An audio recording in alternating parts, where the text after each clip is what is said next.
Hoy en una nueva entrega de Desaparecidos, para recordar la vida de hombres como el doctor Rafael Augusto Sánchez Sanjay, quien por diferencias con el régimen de Rafael Leónidas Trujillo fue uno de los tantos desaparecidos de la dictadura. Desapareció 2 veces, 8 meses primero y después que lo matan. Todos los que estuvieron presos con él dicen que era el espíritu que mantenía la esperanza en algo. Decía, le habla el cazador. Quiero decirle que aquí hay que mantenerse firme. Los padres siempre lo dijo, que a Trujillo había que matarlo para sacarlo del poder. Y así fue. Cuando ves una fotografía de Trujillo, ¿qué sientes? Siento que estoy frente a la foto de un monstruo. Que la sociedad dominicana requiere cerrar sus heridas para que el pasado no se remonte en el presente. Lo primero que yo siempre vi a mi papá como mi héroe.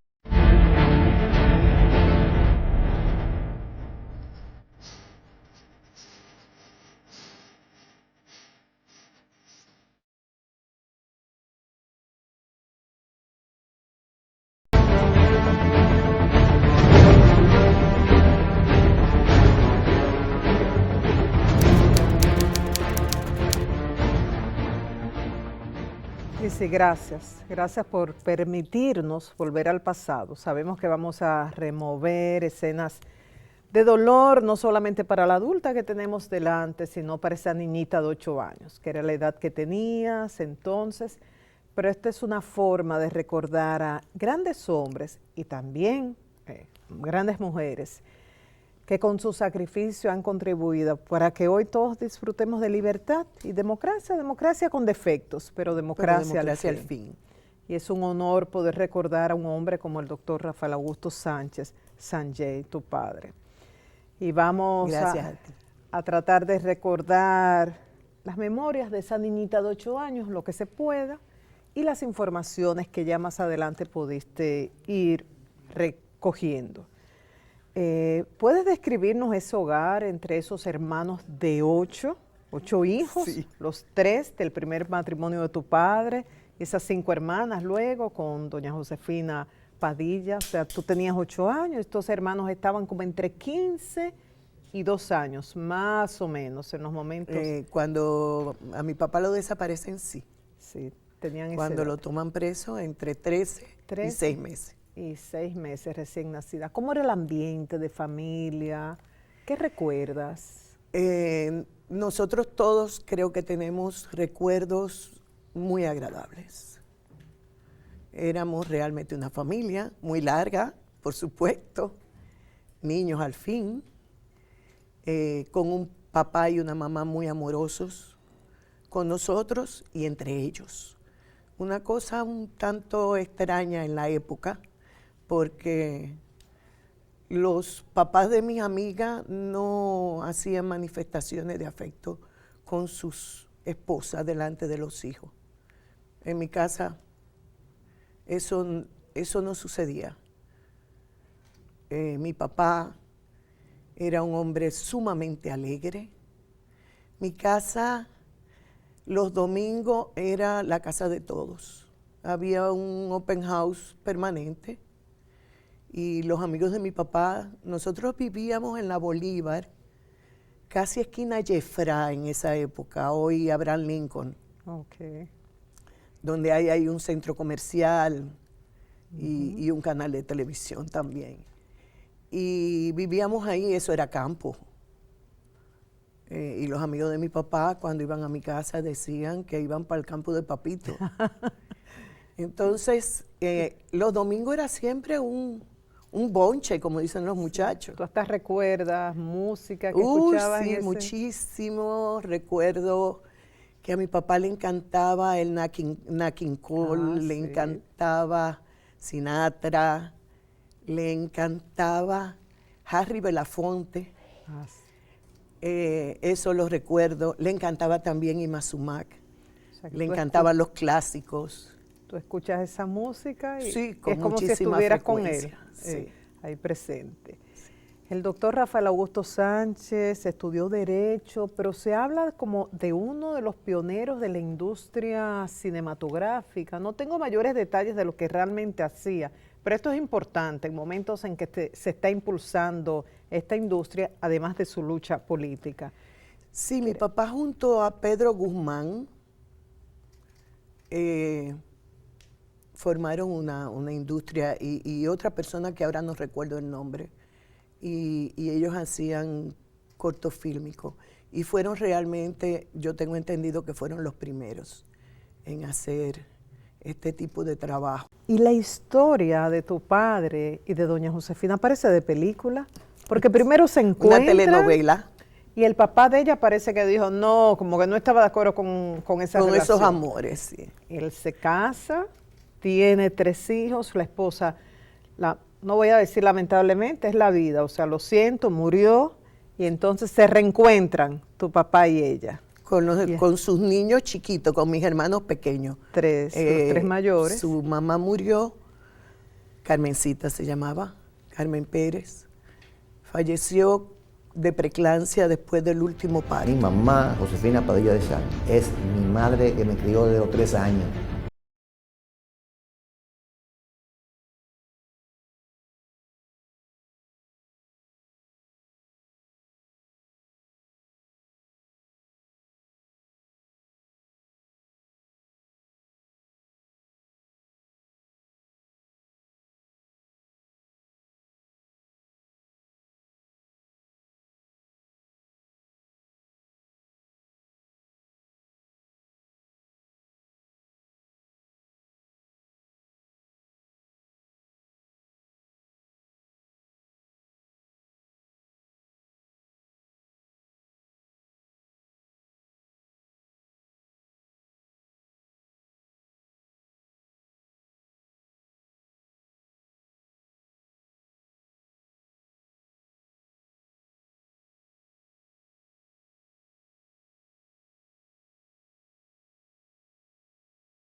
porque no cabíamos todos en el carro de mi tío, que era quien llevaba a mi mamá a la Victoria.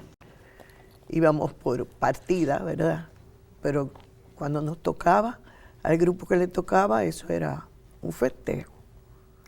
Y para las nuevas generaciones, Lizzy, que quizás no entiendan esto, hay que recordar que él hablaba a presos que al igual que él eran torturados. Eran torturados y con la duda de si iban a salir vivos de ahí. La tortura de la 40 es lo que define la Divina Comedia de Dante Alighieri. O sea, es una cosa indescriptible. Nosotros decimos, esto es el infierno. Ya conocimos el infierno. Ahí no se salvaba a nadie. Ahí era tortura y tortura, porque ellos gozaban. Y él en medio de esa situación mantuvo esa alegría, si se quiere, de estar vivo y de poder seguir estando vivo. Y eso él se lo transmitía a los demás presos. Él era muy optimista, sumamente optimista, y siempre pensaba que había un mañana mejor, porque él mantuvo ese espíritu siempre en la cárcel. Él siempre pensó que él iba a ver el fin de Trujillo. Lamentablemente no lo vio. Lo veía, me sentía muy impotente, porque el verlo ahí, sonriente siempre, nunca con cara fea. Matan a Trujillo y 2 o 3 días después coincide con la primera comunión. Con la primera comunión mía y de mi hermana Lali. Un jueves, día de Corpus Christi, jueves 1 de junio en ese año, 1961. Ya. ¿Tenían la ilusión de ir allá? ¿Tu mamá pensaba mi llevarlas? mamá nos había prometido llevarnos a la Victoria con los trajes para que mi papá nos viera. Pero acababan de ajusticiar al tirano y no se sabía con lo que se iban a encontrar en la Victoria. Entonces, frente a esa incertidumbre, mi mamá nos dice que no nos va a llevar porque estaba lloviendo o iba a llover y se nos podían ensuciar los vestidos. Ya, una historia, ¿verdad? Para que sus niñitas no sufrieran con la realidad. ¿Cuándo se enteran ya del desenlace, vamos a llamar? Bueno, a mi papá lo sacan de la Victoria junto con Segundo Inver, que mucha gente dice que Segundo y él eran parte de lo que se dice, ¿verdad? Que para mí tiene cierta lógica. Eran las personas, el contacto dentro de la cárcel de la Victoria para hacer un levantamiento de los presos políticos. Segundo era hermano de Antonio Inver. Y otros dicen también que mi papá, cuando se enteró del ajusticiamiento, hizo una algarabía. Al final no tenemos una historia del todo certera.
Consecuencia de la intolerancia de esa sociedad.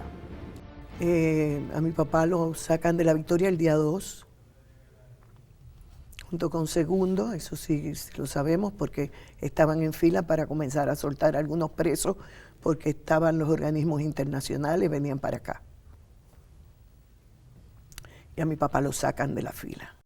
Entonces, bueno, a partir de ahí se desaparecen. A mi padre, junto con Segundo Inver Barrera, lo mataron por orden de Pupo Román, y esa orden fue transmitida al coronel Horacio Frías en La Victoria. El coronel Horacio Frías en La Victoria le transmitió la orden al capitán José Altagracia García, y ese fue el que lo sacó de la cárcel, esposado, lo llevaron a Armas Nacionales, lo mataron y lo tiraron en un saco ahí donde está la policía de Amet, ahí en las Américas. Los cadáveres desaparecidos no sabemos dónde están. Sabemos que fue tirado ahí en el mar porque mi tío, Rafael Ramón Eli Sánchez, que era jefe de seguridad, agarró presos a los matadores. Y ellos fue lo que confesaron todos estos detalles que yo he dado. No se sabe dónde están, mi mamá sigue yendo a La Victoria y no le dan ninguna respuesta. O las respuestas que le daban eran evasivas. Así transcurrió el tiempo y hubo una marcha de hijas y madres de los desaparecidos, las hijas sobre todo ya mayores, a nosotras no nos llevaban, éramos muy pequeñas. Y al llegar a Palacio en ese momento, quien era el presidente de la República era Joaquín Balaguer, que era presidente cuando matan a Trujillo. Y mi mamá entra a Palacio como parte de una delegación, y cuando le pregunta al presidente Balaguer del momento por mi papá, la respuesta de él conocía a mi papá y conocía a mi abuelo, fue de asombro. Y le dijo, ¿y Papito Sánchez está desaparecido? Mi mamá se molestó mucho por esa respuesta. Y cuando salieron, Mineta Roques, que estaba dentro del grupo, y fue la última en salir, y eso me lo contó ella a mí, escuchó que Balaguer le dijo a uno de sus asistentes, ¿y qué pretende esta señora? Que yo reviva a un muerto.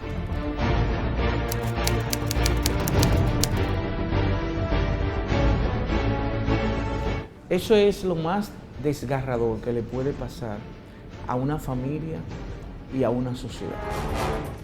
Esta democracia, entre comillas, porque nos falta mucho todavía, ha costado mucha sangre durante Trujillo y después de Trujillo. El que defiende a Trujillo, que quiere un Trujillo ahora, es por dos razones. O porque no sabe lo que pasó aquí, o porque fueron favorecidos y tienen fortunas gracias a Trujillo solamente.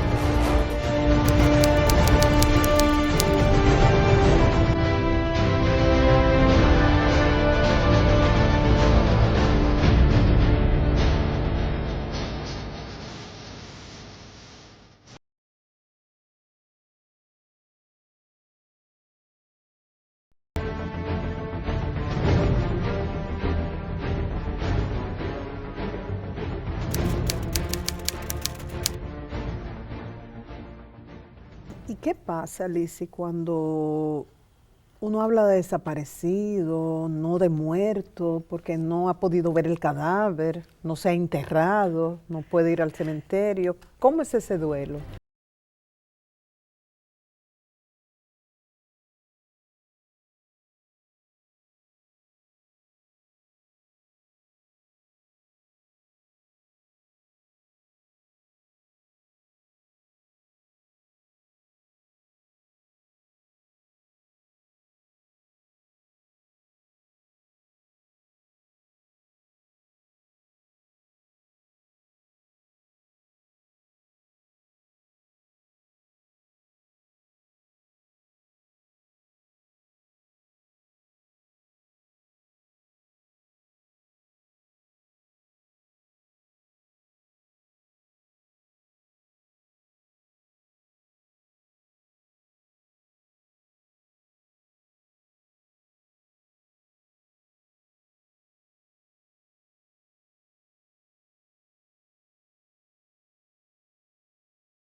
Ya, y cuando viste que era otra persona, que... No, dije, uff, qué pena. ¿Y cómo se honra a una persona así? Porque, ¿qué ustedes han hecho como familia? Recordarlo permanentemente. En mi casa mi papá está presente. En cada celebración, sobre todo. Los momentos de celebración, cuando nace un nuevo bisnieto o cuando nacieron los nietos, cuando los vemos juntos.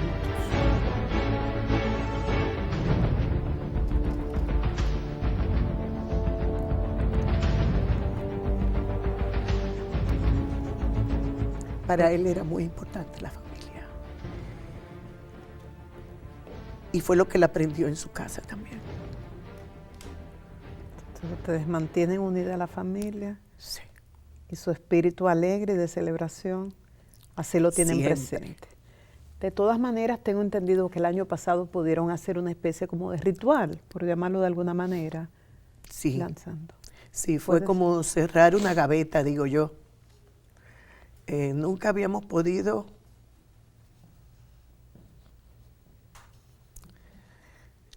llevarle una flor.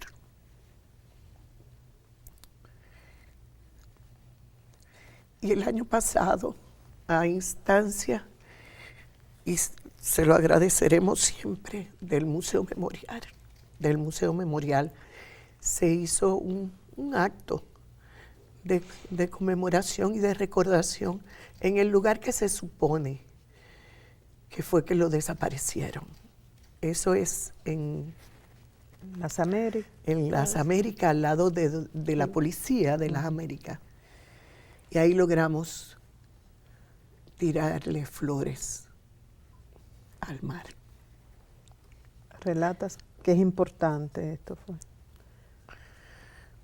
Para nosotros, pero sobre todo para mi mamá fue muy importante. Y es importante que digas esto, Lizzy, porque hay muchas personas quizás con esta situación y que no saben lo importante y lo sanador que puede ser un ritual, por llamarlo de alguna manera, de este tipo. Lanzar flores al lugar donde se ha dicho que fue lanzado su cadáver. Ahí en la autopista Las Américas, al lado del destacamento. Del destacamento de la policía. De la policía. Y eso fue el año pasado, o sea, décadas después. Y aún así, para sí, ustedes... fue muy importante.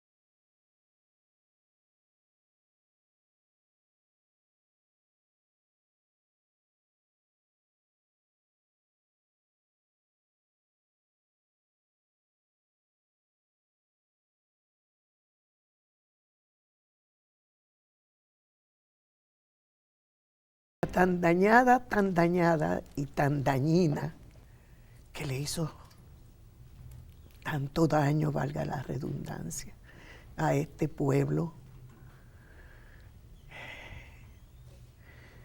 Yo creo que ha sido el gran culpable de muchos de nuestros males, de ese personalismo de algunos de nuestros políticos, de eso quererse endiosar, de eso creerse que están por encima del bien y del mal, de eso de la dádiva para comprar conciencias y dignidades.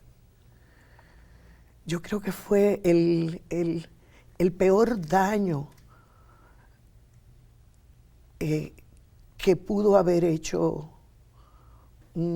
una dictadura y un dictador como Trujillo, porque es un daño que se lleva por décadas y que lo lleva todo un pueblo, donde la dignidad se pisotea. Y hablas de este gran daño y todavía escuchamos expresiones como aquí lo que hace falta es un Trujillo para que ponga esto en orden. Eso es ignorancia. Eso lo dicen a cada rato. Entonces yo les digo, ustedes no vivieron la dictadura de Trujillo, la tiranía de Trujillo, no la era de Trujillo como algunos dicen. Yo me incomodo cuando hablan de la era de Trujillo. Eso no fue ninguna era, eso fue una tiranía, una dictadura. Entonces yo les digo, ustedes no vivieron esa época. El que defiende a Trujillo, que quiere un Trujillo ahora, es por dos razones. O porque no sabe lo que pasó aquí, o porque fueron favorecidos y tienen fortunas gracias a Trujillo solamente. En la mayoría de los casos eso es ignorancia, porque lamentablemente en las escuelas no se enseña todavía correctamente lo que fue la era de Trujillo, 30 años de opresión, donde tú tenías que leer lo que él quería que tú leyeras, y tú tenías que decir lo que él esperaba que tú dijeras, y si no, tú corrías el riesgo de tu vida y de la de tus hijos. Y donde nadie podía hablar, ni pensar. La gente tenía tanto miedo que creía que el pensamiento se lo iban a leer. Eso es terrible.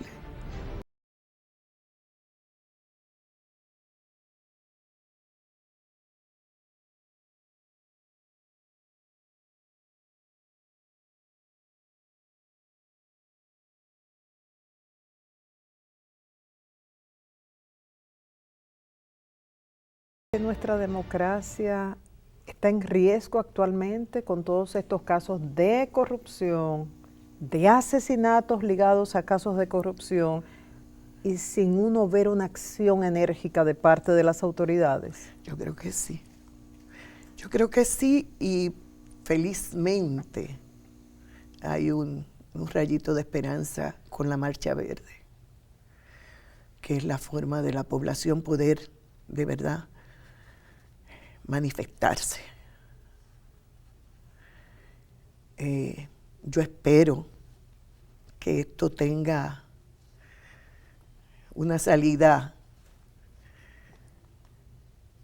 más esperanzadora en un futuro no muy lejano,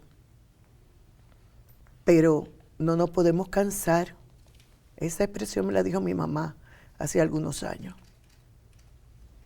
2 o 3 años nada más. No nos podemos cansar.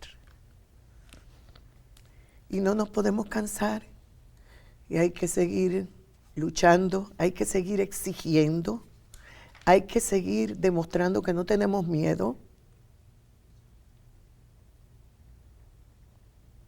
No nos podemos cansar. Como dice doña Josefina. De los 8 hermanos, bueno, quedan 6 vivos. Sí. Y dices que cada uno ha vivido su duelo de manera diferente. Claro, como dice el refrán, cada cabeza es un mundo, ¿verdad? Entonces, cada uno por la edad que tenía, por los temperamentos, por la forma de ser, ha tenido su propia vivencia. Yo, en lo particular, siempre he sido una persona muy optimista. Entonces, lo primero que yo siempre vi a mi papá como mi héroe. Y lo sigo viendo. Mi mamá mi líder, pero mi papá es mi héroe. Y cuando mi papá estaba preso, yo no sabía por qué estaba preso. Pero nunca me lo cuestioné tampoco. Yo estaba muy segura de que mi papá era un hombre íntegro, era un hombre bueno, y que no estaba preso por nada que hubiese hecho mal. Yo no le pregunté que por qué estaba ahí.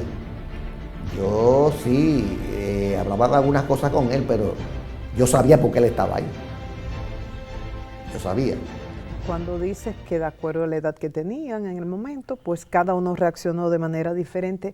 La más pequeñita que tenía meses. Cuando mi papá se va de mi casa, o se lo llevan, mejor dicho, ella tenía 6 meses, y cuando mi papá lo desaparecen tenía 2 años. Ella no lo conoció, y ella eso lo ha llevado.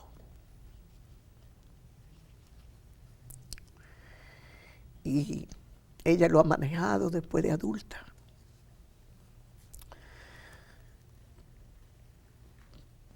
Pero fue un dolor que ella llevó por mucho tiempo.